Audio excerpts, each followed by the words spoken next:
Everyone loves a good underdog story, right? This year, I learned about the Battle of Crecy, which took place in the 100 Years' War between the English and the French, and it truly exemplifies an underdog story.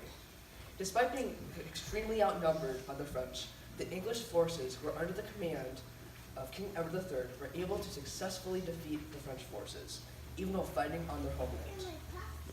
It was the year 1346, and King Edward III had declared himself king over France.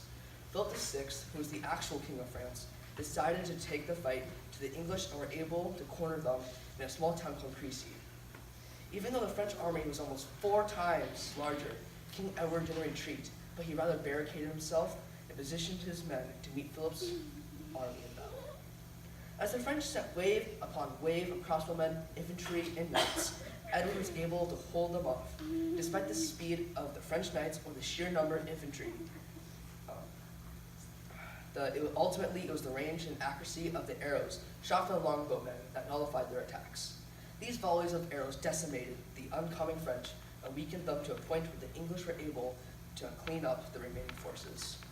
It turned out that this was the first and biggest battle in which longbowmen battled knights and won against overwhelming numbers and repeated charges into the darkness. It showed that projectile-firing weapons with a huge range would dominate the rest of the war, which it did. In conclusion, the Battle of Crecy is a good reminder that battles are not often won by sheer numbers, but by superior tactics, valiant leaders, and knowing how and when to use the right weapons.